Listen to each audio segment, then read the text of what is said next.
खड़े होंगे और आप देख रहे होगे मेरा बेटा कहाँ, मेरी बेटी कहाँ, मेरा कार कहाँ, मेरी कोठी कहाँ। कहते हैं स्वप्ना सा जा टूट उठ के मूंड पकड़ रोए, तेरा ये स्वप्न सा टूटेगा। जैसे सपने में एक भगत कह रहा था, बोला जी मैं वैसे तो रिक्शा चलाता हूँ और कार की इच्छा रखता था, मेरे पास भी कार हो। एक दिन सर्दियों के दिन थे, गहरी नींद आ गई और मैंने सपने में जैसे मैं कार ले खरीद ली और बैठ के कार में और स्पीड तो चला रहा हूँ। आगे मैंने ब्रेक लाना चाहा, ब्रेक लगे नहीं तो गाड़ी टकरा गई, एकदम आँख खुली तो पैर देखा, रजाई पार कर गया, टूटी ही छोड़ थी रजाई, उसका मांग पार कर गया पैर मेरा, वो ब्रेक लग गया था, वह रजाई भी पाट गई। तो सुबह उठा तो देखा ना वो कार थी और वह रजाई और पाट ली लात मार मार के।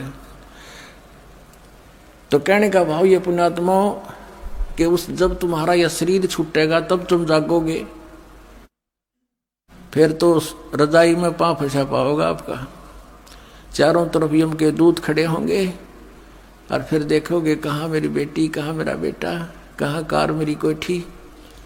और फिर देखो कितनी दुर्गति करता है आपकी। पहले तो तपस्या पर डाले जाओगे, एक स्थान ऐसा होता है वहाँ से अचानक यमदूतों के हाथों से भी वो जीव निकल जाता है। तपस्या पर डाला जाता है, वहाँ भून कर बुरा हाल करता है इसका, उसे गंध निकालता है सूक्ष्म शरीर से, फिर वापस भेज देता है।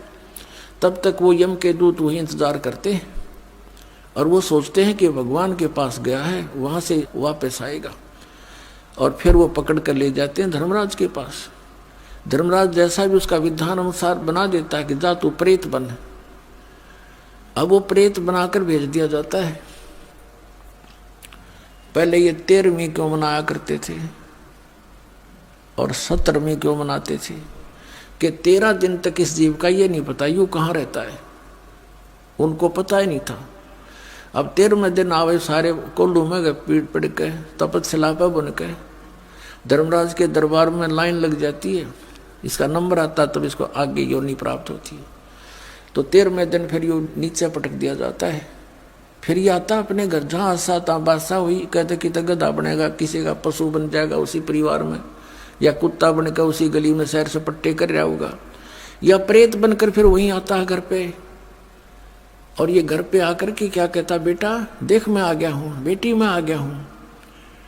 वो सूक्ष्म शरीर है, उसको बोलने के लिए स्पीकर चाहिए एक स्थूल शरीर का, वो उसका खत्म हो गया। अब वह धक्के खा रहा है, वहीं भटक रहा है, कोई उसकी सुन नहीं रहा। वो सोचता है देख कैसा परिवार है, मेरी एक बात नहीं मान रहा है। फिर काफ़ी दिन के बाद उसको दूसरे भूत मिल रहे हैं, भगत तो भूत बन गया ही, अब को नहीं अपना ब्योते हैं। तो ये ऐसे भी दुखी करता है, हर तरह से परेशान किया जाता है। तो जो प्रसंग चल रहा है उसी पर आते।